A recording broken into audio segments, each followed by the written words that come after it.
I'm in my receiving era. And so you should. I feel like I've given a lot. Bespoke Minds Podcast, a place where we actively discuss mental health, self-care and healing, share stories to enhance our insight in an interactive way. Hello and welcome to Bespoke Mind Podcast. I'm your host, Cornelia CK, and in today's episode, we're going to have an open discussion about depression. But before we dive into our conversation, let me introduce you to my lovely guests. Hello, Carl, back again. I'm an education expert and psychology student, resident psychologist on CK's podcast. Hi, I'm Dora. I'm a makeup artist. I'm Bradley, and I'm a teacher and a parent, passionate writer, singer. Hello everyone, I'm Godson. I work in mental health sector sometimes. I run a couple businesses. We're going to move on to the next segment, which is called Break the Ice. So I'm going to say two opposite words, and you state your preference and tell me why. Do you prefer friends or family? Family. Family. All day, All day, Yeah. every day. all day. Yeah. Family's so big. I don't really need friends are like optional. Mm. Family's so big, but I love my friends for different reasons. It's the right friends, they become family anyway. So, Yeah. so That's very family's true. good enough. Yeah. And if you're fortunate, you'll have friends in family. So True. Like with family, you don't have a choice. They're your family. Family, you can choose them to be your friends as well. So that friendship can take place. That's why even like, I don't know, some cousins or some brothers, you could be siblings, don't get along as well. So sometimes it's not even, it's the association because you're family, you automatically have to gel or there's a vibe and there's a bond. But that's not always the case. So yeah, cool. Do you prefer to receive or do you prefer to give? It depends. Sometimes I want to be given, but yeah, normally I give. But yeah, so I say given. You're a giver. Yeah, I say given. I'm in my receiving era. And so you should. I feel like I've given a lot. So. Yeah. I need to be in my receiving era. Like that. But yeah, no, I'm a giver. I actually find it quite awkward to receive things sometimes, especially if it's like, if I don't feel like I've earned it, or if it's like something really expensive and extravagant, because I'm like more of a sentimental, if it's like a gift, it's more like a something small that you know that I would like, I prefer rather than like a big grand gesture. Overwhelmed. Mm. And like, okay, so now when it's your turn, what do you want? I think naturally I'm a giver, but I'm learning to receive because there's only so much you can give without feeling drained and exhausted. True. And I'm in that era of my life where it needs to be reciprocated. If there's no one-way street anymore, I'm not going to be an enabler. I'm not going to enable you to not empower me or to support me. So if it's a one-way street, then there's that silence and I exercise my Sometimes leave. even tangible things that's given. Sometimes just advice, time. Yeah, can be draining. Yeah, time's a big one. Yeah. We give time. But yeah, balance, I think. I think if you're going to be giving, then you should also be receiving as well. 100%. Do you prefer to host things or do you prefer to be a guest? Guest. Guest. I think I actually prefer the host. I think I'm a little bit of a control freak in the back of my brain. So like, I don't like going places and I don't have like my creature comforts. So I think if I host something, then I can make sure that everything that I would like is there. Like even in terms of like music, if it's a party or food or whatnot, like, and I don't mind like catering or accommodating for people in that way. Sometimes when you attend an event, I find a lot of the time Yeah.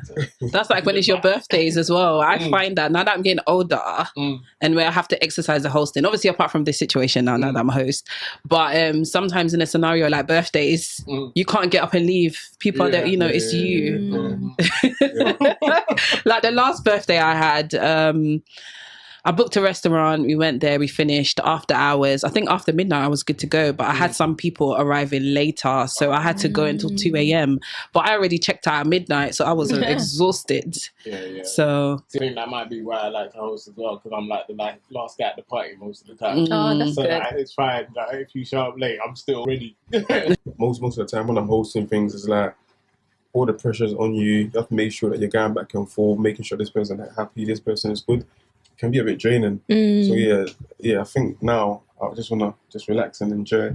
When you're hosting, most of the time you don't really get to enjoy it like from the start to the end. That's it. Party's done. You see people coming to shake your hand like I had a ball, I had a good night. When you're thinking, I'll say me, you look, like I didn't enjoy it. The thing is done. So now I think I just wanna.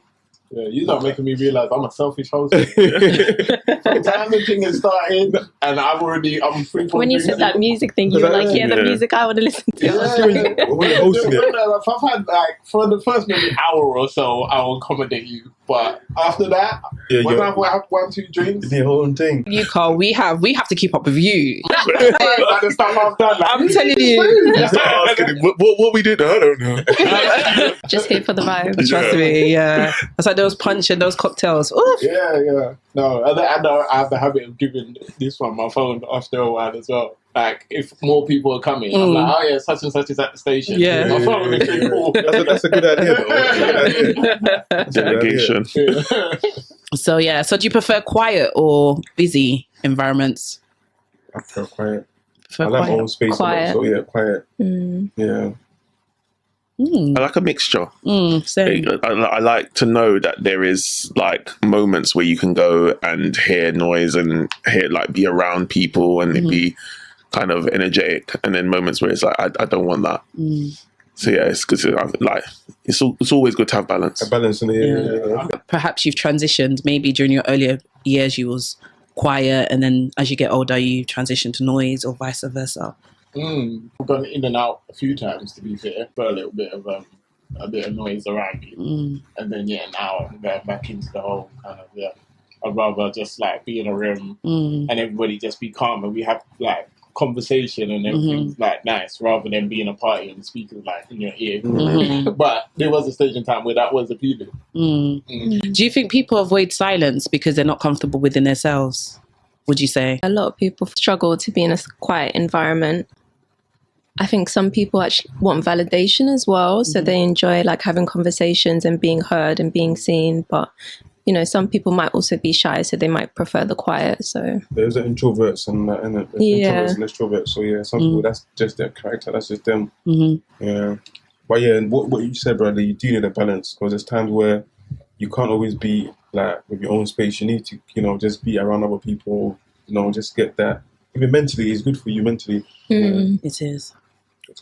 During COVID, I'm sure a lot of people that was going through having a lot of alone time, they wish that they can get that. Yeah, that was one of my main worries about COVID, actually. I actually said sorry to my missus in advance. I was like, listen, I don't know how long we're going to be locked in here for, but you know me already, like I get cabin fever real quick. Like I need to be out in the world, not like all the time, but like I need like at least once a week to just break the mold. For your sanity, isn't it? Yeah. I hate those weeks where it's like work and then home and then cooking and then a little bit of TV and then go to sleep like every day. That's really like a day where I just do something random or go somewhere. Yeah.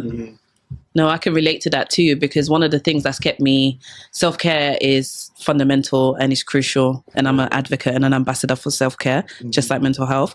But what's kept me sane in terms of practicing social work is actively practicing self-care, and also what I realized upon reflection is having a social life. So people were like, how do you do this? It kept me sane, because some of the things that I was dealing with in terms of work, when I come out, I need to have that outlet.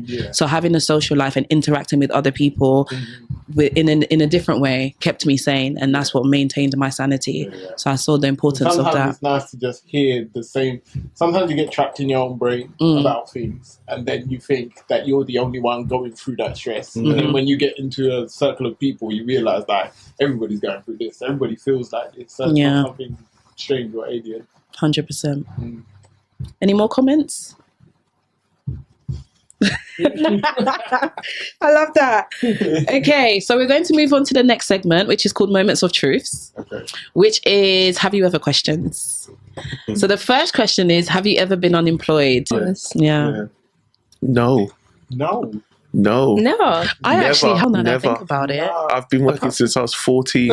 Not even for a bit. I was like 16, 17. I worked in the market, and then like stopped for the summer, and then by November I was working. I've been working since I was 17 years old. Wow. straight up all the way through. Wow. No, that's really impressive. Like, I got my first job when I was 16. So from 16 to 18, I worked. And then when I went to uni for 3 years straight, I didn't work when I was a university student. And then took a break afterward. No, actually, when I was studying, that's when I did support work. So majority of the time, if I haven't been a student, I've been working too. So I'm doing both working and studying. Yeah. So yeah, when you think about it, like, it's a lot of, like, we're all probably 30 plus here, assuming everyone's age, by the way. But yeah, that's a lot of time, especially for you. You said you started working at 14. Well, yeah, It's doing like half little of your random life. things, and then but from 17 straight all the way through, there was like a transition period where I was moving from one job to the other, but going into the other job, I started training for that job, so I was still working. So I've never stopped. But you can see with the economic climate at the moment, especially now that we're in a recession, how unemployment, even since COVID as well, I think that was one of the biggest exercises of unemployment. For, I think, a whole year I didn't work because I was shielding with my partner because she was considered vulnerable. So yeah, that whole year, which is why I said I had to apologise to her because it was like literally just us in that bubble. And I just thought, I don't know if I'll be able to handle it. But after a while, I did transition. I surprised myself, to be fair. Went to gardening and building random stuff and just working out. Have to make something happen. It made me discover what I actually like outside of like just working. And have you been able to maintain some of those Yeah, skills I've definitely been more mindful of my work-life balance since then. I think a lot of people have, which is why this whole work from home thing has become such a thing now. I think a lot of people are starting to think like, how was I functioning, spending majority of my time or all of my time in work and none with my kids or doing the stuff that I genuinely enjoy? Yeah. So I think it was a good wake-up period for a lot of definitely. Like my life personally transitioned during COVID as well. And I'll share that in another episode when we talk about that further. But yeah, I definitely got to see the benefit. The thing as well is we get so carried away with just working that even though we may have like our passions and stuff we want to do, because you're working so much, you don't even get to discover it. So yeah, that's one other thing I try to do for myself is just take some time off, just see what else I'm good at, what else I wanna. Because I feel like I've not been put on this earth just to work for someone's company, make them rich, and I'm not doing that for myself. 100%. If I was to leave this earth, it's like I just work for you lot. That's it. So, yeah. And just on that, there was definitely feelings of like resentment because I've worked all the way through, but there was moments where it was like, why am I doing this? Why am I still working? And it's like, okay, but I need to pay bills, or I need to do this, or I need to do that. And it's like staying in it. But it's like, I didn't get the opportunity to then explore certain things that I might have wanted to do outside of that work space. So yeah, balance is key. Balance is key. But now that you're a teacher as well, do you feel that you've arrived to your destination in terms of... In terms of profession, yeah, definitely. In terms of profession, I feel like I've got to a place where now I know I'm doing what I want to do. So it doesn't feel like that resentment doesn't exist anymore, because I know actually what I'm doing is what I feel really passionate about doing, and I get the time. And especially with like having kids, being off when they're off, like I have the time. I'm with them. We get to build that bond. Oh, that's amazing. Whereas before I couldn't, because it was like you got 4 weeks worth of holiday, and it's like, well, Make use of it. yeah, That's I'll it. spread that across the year wherever I can. But now I know I can spend that time with my kids, and it's brilliant. No, that's fantastic. That's amazing. Have you ever cried yourself to sleep? Probably when I was little, yeah. Probably like 7, 8. If I didn't get my way, I just cry so I get my way, and sometimes you cry a bit longer than you expected, and you fall asleep. So was that a tantrum? Or was Oh yeah. I said tantrum. I used to always want certain things, and if I don't get it, then okay, let's find a way to get it. And if I'm not getting it, then it's okay. Let me try cry a bit longer. Then they're not having it, so you just end up crying yourself. You just wake up. Oh. What about in adulthood? Nah.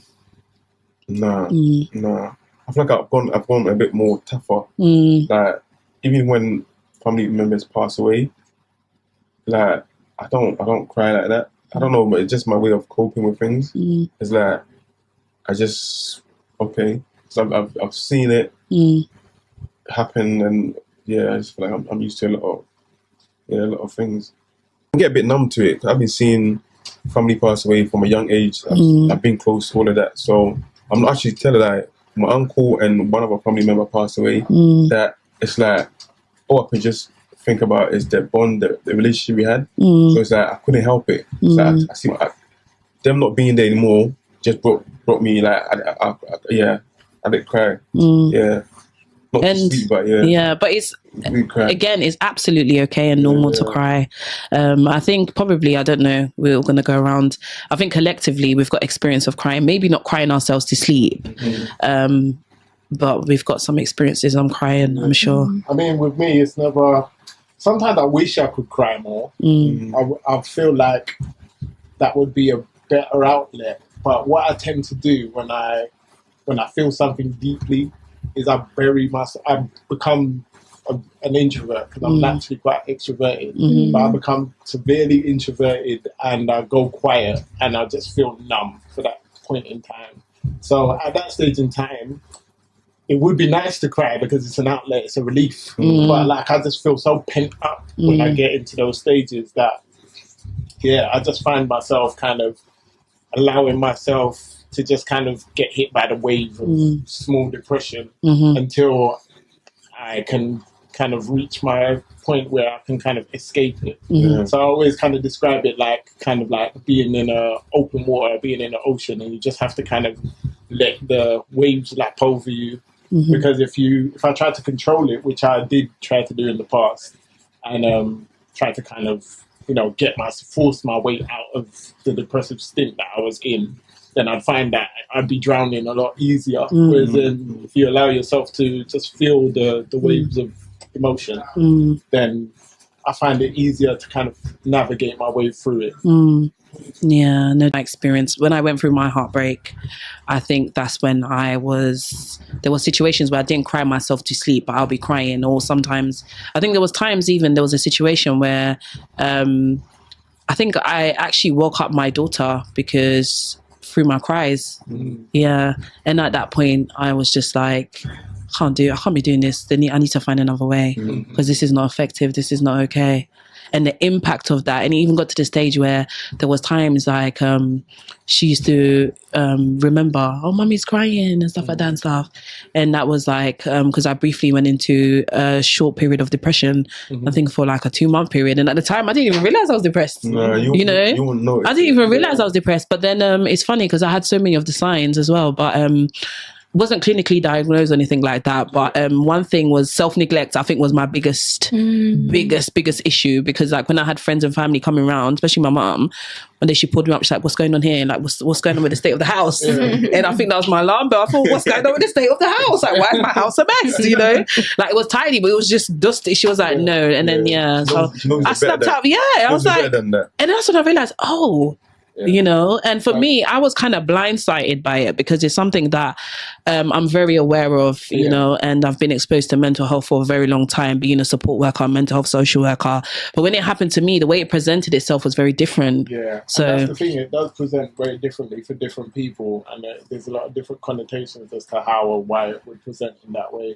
Like I remember there was a period in time, like one of the very first times when my brother passed away, back in 2013, and I was in university around that time, and I was like just going through the motions because people would say to me, oh, ain't you going to take any time off and blah blah, and as a lot of people do and say, they say no, it's better if I just keep going and keep having the norm, because if I then allow myself to just sit with it and think about it too much, I'll just spend my whole time just falling deeper into that feeling of depression. So it's better I find it's better for me to not isolate myself, but my knee-jerk reaction is to isolate myself. But sometimes you can isolate yourself in public. So like I said, at that time I was going to university, but I wasn't talking to anyone or doing anything. I was just robotically going through, because when I went to uni, I didn't have to speak to anyone. I just sit in the back of the lecture and listen to what they say and make my notes and then go.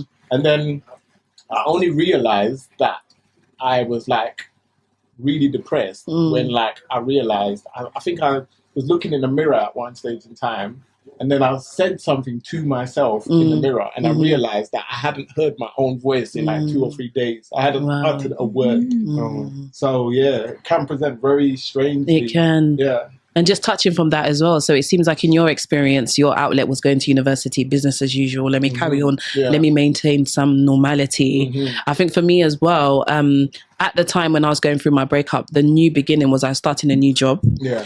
And you know how it goes when you start a new job, you've got induction period, you don't have much time. You've got all the time in the world. So it's like, what do you do? So what I actually did during that time, and for me, that was hell. That was a nightmare because I'm used to being active, having an outlet. I wanted an escape. So what I did was what I do best. I actually put my thoughts and my feelings down into pen and paper. And that's when I actually wrote the poem Unjust Heartache, which is featured in my book of poem, Bespoke Minds. So just to touch on what you've said as well, sometimes it's just so important to find something and have an outlet that you find is what is therapeutic for you. You managed to turn it into something like an art form. And with that as well, with the timing, because I wrote it back in, I think, 2017. And then it was like 2 years later, I think I shared it with family first. And then afterwards, when I shared it with family, because those were my deep thoughts, and I was going through that at the time. So afterwards, I shared it with family and friends. And then afterwards, the idea was like, no, you need to share this. This needs to be shared for people. And funnily enough, so many people were able to relate to that. So I was like, okay. So yeah. I think sometimes you go through certain things that can help someone else. With your experience, like you said, you wrote a poem, someone might read it and, might, bring them to like a closure or help them in some type of way. So don't take the losses. Sometimes losses are wins for to help. No, 100%. Because even for me at the time, I was quite surprised when I got the feedback from that poem, because I wasn't expecting people to like it. I wasn't expecting people to relate to it because it's something that happened to me and also personal. But when I got the volume of interaction and engagement from that, and it was really empowering for them, I was mind blown by that. You probably wouldn't have got that deep if you wasn't in that state of mind. Probably wouldn't have been that creative with it. It's like people relate to things that they can like experience themselves or that they can identify themselves in. So you've probably written something that resonated with a lot of people because they have experienced that same emotion. It's interesting, like hearing men say how like they don't cry a lot and stuff, because I feel like obviously it's different like societal expectations between men and women, and like I think especially in the Black community, sometimes even with Black women, we're expected to be strong and stuff. I stay crying. I can't even lie. Like I'm always at home crying when I need to. I just find that it's such a relief, and I'm able to be in tune with myself. And I actually find I don't like it when I'm going through something and I'm numb and I can't cry, because naturally for me it's like I won't cry in front of people, but if I'm at home I genuinely do enjoy crying. Maybe not cry myself to sleep, but I can cry before sleep, because you cry sometimes, it gives you a headache because you're like it knocks you out, but I feel like it's just such a good thing. You can't be crying all the time. There are times you need to be strong, but I would just always advise anyone just like cries it out, and you actually feel so much better, and it helps you navigate your feelings as well. But obviously, like I said, I'm conscious that there's different expectations for different people and different groups. With men, it's a whole different thing with men. I know for a fact that being a Black man, like it's like we're programmed not to show emotions. Always have to be tough, hold it together. But I think sometimes you need to let it out. Yeah, it's interesting. I think on one of the podcasts that we did, I had the same revelation. Like I was so surprised when the women that were there were saying that they schedule in time to feel I'll cry in the bar. It's deep. I thought, wow, that's actually quite.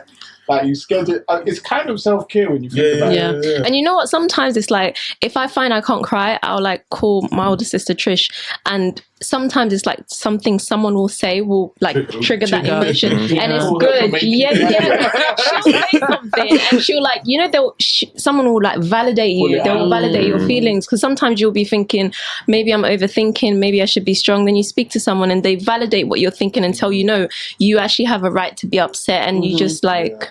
And I think that's so alien to men. I think in relationships, that's something that I've had to learn, like about that feeling of validation. Like, because obviously, like Godson was saying, as a man, there's never really you never really get validated in crying or even really being vulnerable. So like sometimes makes you feel weak. Sometimes when you see it in your partner, before you kind of get used to the fact that they are obviously different. You think to yourself, what are you like? What is all of this about? I feel like at some point, just men need to just know themselves and know, like, if I'm holding on to something and it's holding me back, I know I need to let that go and not feel ashamed by how society's going to view me or how this person's going to look at me. So if I'm crying, and I don't cry often at all, it has to be something that's going to take me to that point. But I'm not afraid of that emotion, because actually it's quite cathartic to just that release of that energy, because that energy that you're holding on to is actually holding you back, is stopping you from progressing to the next part of your life or whatever it is that you're trying to do. So you need to let that go, and you need to not be afraid or ashamed or embarrassed by holding on to that. It creates stronger bonds as well. And sometimes, like, when you cry, it actually allows someone else a safe space to talk about what they've been going through, you know, so it's like you exchange in that way. Definitely. I've got a question. Sorry, just guys, if you're watching this, if you feel like you need to cry, let it out. Don't worry, just cry. Definitely. You're human. Find that safe space. With sisterhood, most sisterhoods, I know there's like a safe space and there's a place where we can have that outlet and we can schedule in a cry or we can release the cry. I'm quite interested to know, with brotherhood, is that the case? Most of the times, or from your experiences? It could be the case. I think it could be, but I think that guys be trying and just, you know, if someone is in that weak, you can talk to them, but you don't want to see them, because as a guy, when you see another guy crying, unless it's like a death or something really dramatic, like you don't want to, you know, be sitting there and your friend is crying and like, oh yeah, wipe your face. It's a bit, like females will wipe. So it's a bit awkward. Yeah, it's a bit awkward. It depends on the connotation behind the cry. I think. I think for ladies, I'd assume that you guys have the understanding between each other that if you just need to cry about something, even if it's something that I might not find that tearful or I might not resonate with, that's how you feel. It doesn't make you weak. It's fine. You do what you do. But in fact, for women, we see it as strength. Yeah, we do. Women, but as a guy, I think if, like Gunter just mentioned, there has to be something that is like, it's on a top tier. It makes it worth the cry. Which is bad to say, but we can't cry about the same things that I guess a woman would cry about. I feel like that's the stigma that we just need to get rid of. But is that the reality though, as well? The reality is that I think it's a lot to do with like bravado, isn't it? Like I can't, the male ego, I can't show that level of emotion in front of my male friends, so I have to kind of firm whatever emotion I'm feeling, and I can express that I'm feeling bad, but I can't express it in that way. I have to kind of hold on to that feeling, and actually, like we just said, holding on to that feeling is doing you damage. Right? So but like, for an example, if a woman cries because she has been embarrassed in a situation, then it's like, okay, you've been embarrassed, like, like, you should cry about that because you feel that type of way. As a man, I can't, well, I should be able to, but if I burst into tears and my reason behind that cry was I felt embarrassed in that situation, it should be validated because I'm a human being. Yeah. But more often than not, guys will look at you and be like... But I think realistically, that is true, right? And that you don't want to have that emotional response in front of people, but the crying isn't for them, it is for you, right? Say so that actually, again. if you say that again to the camera, say that again to the camera. It's not for them. So if that's what you needed in that moment to get past whatever it was that was bothering you, then that's what you needed. Afterwards, if your friends are judging you about it, then that's out of your control. That's it. You have to question the kind of friends as well, because another thing as well, so if you're not able to express yourself with the brotherhood, do you have an outlet then? Is there a person where you can show your vulnerability to, in the sense of maybe siblings? I think siblings, partner. I think siblings, partner, Yeah, it probably would be partner. I think partner, your siblings, because obviously she has a level of for lack of a better word, emotional understanding that I suppose my boys or my family or whatever, because they have a different perception of me. A lot of the time, my partner will know the ins and outs of me because we're always in each other's space speaking about every little thing. So yeah, I think it would definitely be, the safe space would definitely be with partner. But again, I'm fortunate enough to have good people around me. I think like we're like new age men in some ways. So the stigma of being a man's man is not so high, but there is still elements of kind of like where we should be getting deep and maybe understanding each other a little bit better. We turn it into almost banter. So how can we break down those barriers and walls? I think by kind of just having more conversations, because a lot of the time, like as men, there's there's like little memes online and whatnot that say like when a group of men get together, they don't even have to get to know each other's names, but they can just gel with each other and whatever, and that's meant to be a good thing, and it is a good thing in some ways. But what that shows psychologically, without getting too deep, is that men do not need to attach themselves to another person in order to like vibe with them in any type of way. Whereas I feel like women are more inclined to find the common ground emotionally, physically, or whatever. There's more depth to our friendships. There is, which makes it deeper, like automatically. Which again, there's pros and cons to that. So yeah, I think with men, in order to kind of debunk our style of relationship and just kind of like things that we maybe take for granted or things that we take light, which should be deeper, we should seek more deep conversation with each other. Definitely. So in a situation like that, where we see a lot of people, when they take their life, unfortunately, a lot of family members and friends are left gutted and they have the guilt because they feel that, oh, I should have checked in. Oh, I should have signs. The statistics of suicide is very prominent with depression. And a lot of the times with family members, I don't know if you've got experiences of people who have unfortunately taken their life times, because I've worked with some victims and families who have been on the receiving end. And some of the work and the services that I do within mental health services is to support the family. There's charities and organizations that are available. But a lot of research and studies have shown that the family members, they live with that guilt. So they feel that they should have done more. They feel not responsible. There's a sense of responsibility. Another example is Regina King. Her son, Ian, he unfortunately took his life as well. So now, very recently, she also made a statement as well, but her outlook of grief is completely different as well. And she's now been one of the people who's actively talking about suicide and the impacts that it has on a person. So the reason why I've touched on that situation is because we don't have a safe space or an outlet where a person can come within the friendship groups, even what we're seeing, where a person can express themselves. Because if we don't create those outlets, how's that friend going to pick up the courage to even say, do you know, I'm feeling down, I'm feeling low, I'm feeling like, a lot of the times, even with family members, you will see these individuals, like for instance, there were no assessments.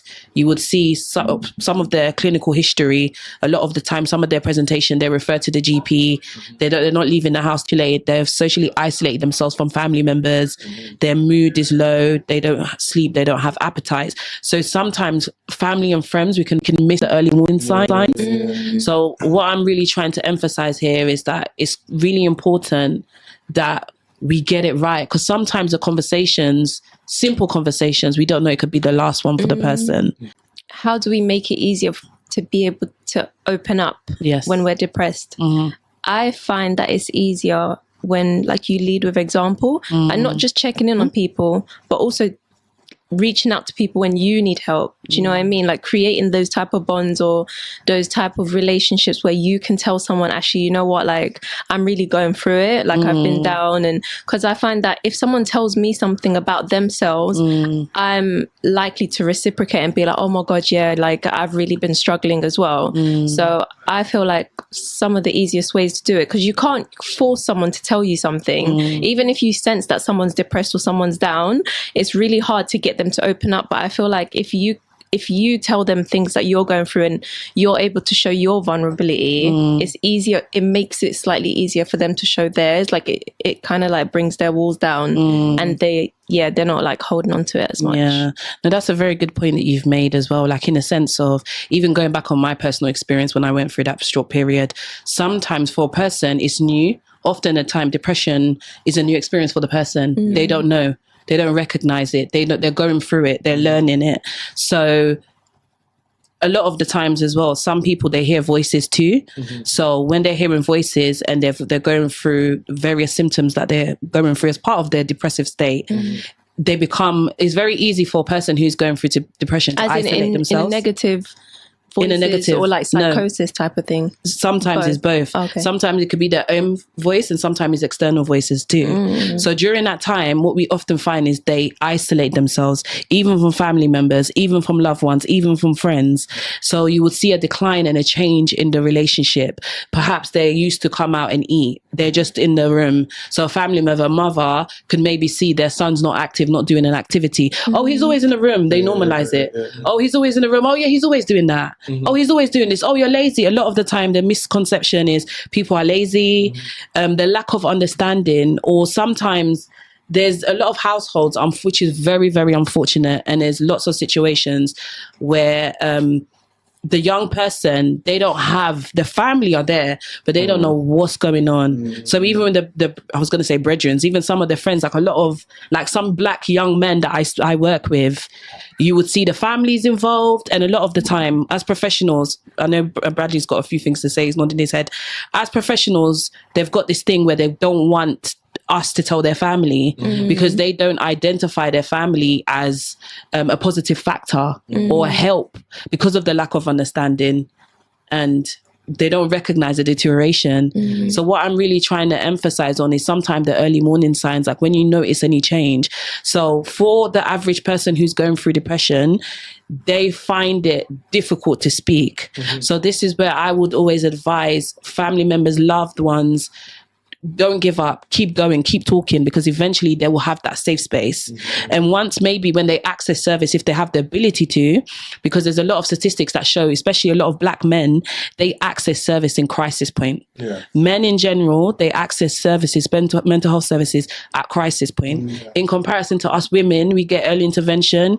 We're likely physical health, mental health, we'll go to the GP, we'll go and have a checkup. Oh, what's going on here? This and that. We'll get that detected and it'll get picked up. But a lot of men, you see sometimes mental health, the police are involved. You know, they go through hospital, crisis is really, really deep. And I think it goes back to that stigma that we was talking about, like holding on to that emotion that is causing that depression, and rather than like labeling it and saying, this is what I'm feeling, this is why I'm feeling it, and actually saying that to somebody, they're holding on, keeping all of that inside, and it mounts and it mounts and it mounts, and then there's more and then there's more and there's more.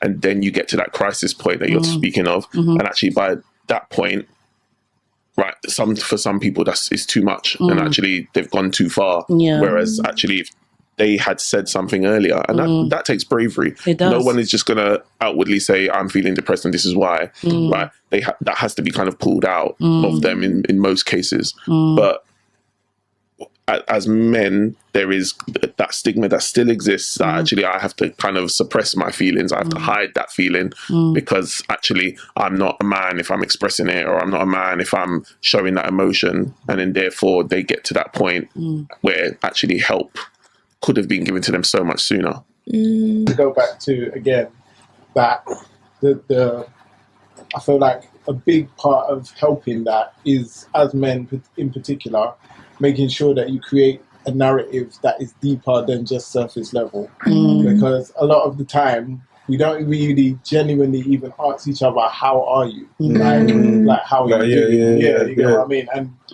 the genuine time to you're right, but you don't actually ask someone, how are you? Like, how are you? Like, how have you been? Or just highlight, even with men, we don't tend to highlight, even if we see something that could be concerning or it looks like you're in a rough state. We just kind of skirt over it and be like, oh, you'll be all right, or kind of like try to get you out of it in a non-verbal way, which can be good as well. Just take the person out and just, you know, get them out into the world, and then later on maybe having that conversation, because if you have it instantly, it can come across abrasive and confrontational to certain people. So you've got to know how to ease your way in. But if we normalize creating that narrative where we do check in with each other and we have those deeper conversations, then when we get into deeper situations and have deeper emotions, then it's easier for us to access each other. 100%, and I totally agree.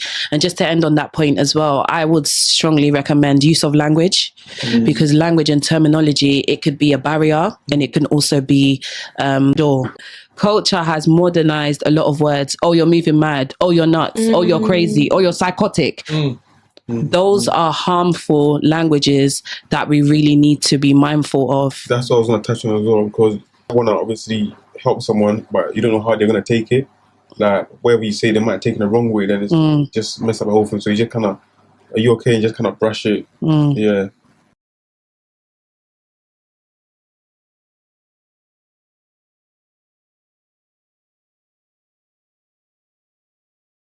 So we're going to move on to a little game, which is called Myths and Truths. True or false questions. So the first one is, depression only affects women. False. False. Of course. Any reasons? We're all humans, isn't it? Isn't it statistically that the biggest killer of men under 50 is like depression and suicide? Yeah. Like high blood pressure and all that stuff as well. You're touching onto something there. Yeah. Definitely. So the second one, hearing voices is linked to psychosis and not depression. Depression causes psychosis. I suppose, So, Carl, Yeah. you go. You've got the answer. Yeah, I would definitely say like one leads into the other. Just Yeah, like it starts you're with saying, someone. a lot of the time. So so the answer is false, because there's a thing called psychosis, depression. So they're all intertwined, and psychosis, although it has its own presentation, it can also be a symptom in terms of, like, for instance, there's psychosis. Yeah. There's other psychosis diagnosis which is independent, but then in terms of depression, you can also have psychotic symptoms and behavior. Yeah. So number 3, postnatal, seasonal, and antenatal are all types of depression. True. True. That is correct. Okay, number 4, anxiety, self-harm, and suicidal ideations is linked to depression. Yeah. True. That is correct. Any comments or? Well, no, I suppose if psychosis is linked, then as well. Like a wet, This is it.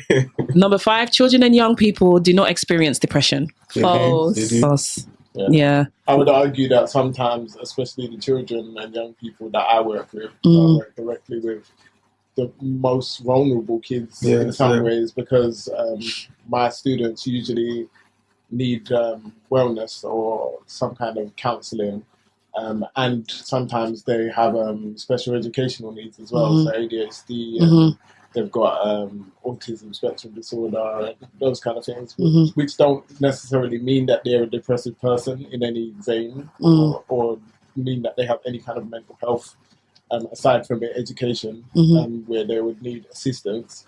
Because I only say that because I think sometimes we make the mistake of linking the two. Sometimes when I speak to people about working with people with special educational needs or autism spectrum disorder, they automatically think that this person has some kind of mental Health issue as well. But one can be amplified. Like, for instance, if somebody has ASD, they can be more prone to certain kinds of depression just because of the way that their mind works. And they're different. They'll be treated differently. Oh, question 6. Lady Gaga, Adele, Dwayne Johnson, and Michelle Williams have all experienced depression at some point in their life. Yeah. Seems true. True? I say most Yeah, I feel like they've said that. Yeah. Yeah. They have publicly, haven't they? Yeah, I think so. That is true. So, number 7, 250 million people around the world experience depression. True. Say true. False. I think 250 million doesn't seem like a big enough number It's more, for what, 7-something billion. Yeah. Yes. Yeah, probably. So you're absolutely right. It's false, because it's 280 million at the moment. The World Health Organization have stated that 280 million people from all ages suffer from depression around the world. So that's the current and that's statistics. diagnosed. Yeah, that's just Yeah. Yeah, imagine, How many yeah. undiagnosed cases. Literally. Everyone want to talk about it. You know. And we've kind of touched on this. We know that depression can lead to suicide as well. That's something that we're quite aware of. So 9, women are more likely to experience depression than men. Do you think that's true or false? That's false. That's false. You think it's false? Yeah. It's actually true. Okay. So according to the World Health Organization, which is WHO, in terms of population, men are 4% in terms of the statistics, and women are 6% more likely. Yeah, but again, you have to be wary. Yeah, because the statistics, there's a lot of non-disclosure. Men don't get themselves. This is it. So exactly, and a lot of men are not counted in the statistics as well, because of their lack of access to services as well. Only poor people experience depression. Nope. False. Rich do as well. The rich do as well. I think they even hit them a bit different, the rich. Yeah, there's a number of reasons to feel depressed outside of your financial situation. 100%. It doesn't discriminate at all. No. And then lastly, self-care therapy and medication can help manage depressive symptoms. Yeah. True? That is correct. So we've had a very rich discussion about depression today. We know it's very meaningful and is very impactful and is seasonal. Different circumstances and situations can make people fall in and out of depression. It's something that nobody should feel ashamed of. And we should all live in a world and a space where we all feel encouraged to have an outlet and to speak and express ourselves in an effective way and be authentic to ourselves. So as we come to the end of the segment, I would like us to all go around and think of like one word or one statement we can tell our viewers in terms of an overview of depression, what advice you would give to them if they're going through it, or perhaps what advice you would give to yourself if you had a family member or a loved one, or you've seen someone experienced it before and you missed the signs. I'll start. Just keep your head up, keep strong. You're not by yourself. You're not the only person going through it. Try and seek for some help. Talk to people that you trust. Just hold on. Mine would be that words have power, right? So speak positivity into people, because like you don't know what they're going through. So speak all positivity into people. It's a good one. One thing I heard recently that I thought was really good is the same way like that you get unexpected lows and unexpected bad times in life is the same way you can have unexpected highs. So yeah, just hold on, because you just never know like what type of positivity and highlight is coming towards you. Yeah, I would say that you're in charge of your narrative. I think a lot of the time, the voice in our head, particularly when we feel down, can kind of get a hold of us, but you can actually change that narrative, because that voice you're very much in control of that voice. So the way that you would speak to somebody else if they were going through a hard time, one of your loved ones, speak that same way to yourself. Give yourself that same level of love and acceptance. And sometimes you have to do it again and again and again and again until make it a routine, make it a lifestyle. Yeah, that's it. It needs to become a lifestyle. So with all of that in mind, just wanted to thank you all for your lovely contributions. It's been amazing and very effective. Pleasure. Right, we've come to the end of the show. I hope you've been able to take away some useful gems. For the men out there, please exercise your voice and break the silence and the stigma attached with any disassociation or negative things that's got to do with mental health. You are worthy, you are loved, you are royalty, and you deserve to be poured into, and you deserve the best, and you deserve the best of it, the best quality of life, and you are worthy of it. So if you do hear those external voices, silence them voices, and with the support of your community, with the support of your loved ones and your friends, you can continue to be encouraged. There are lots of services and supports that are available. We will be sharing some services and some amazing charities that are there. The most frequently used and one of the pioneers services in the front lines at the moment is the Samaritans. So they're available 24 hours a day, 7 days a week. It's a free line. So the number's simple. You can type it anywhere. Is 116123. An advisor on the receiving end that's ready to receive you. So I hope you've enjoyed this segment, and we can hopefully work towards making a change and normalizing depression and creating that safe space. Please stay tuned and join us for our next episode next Sunday. See you soon. Bye. As a young child, like leaving your parents' home and going to stay over, like because you had a misunderstanding with your father, you know, it's like you're being rude.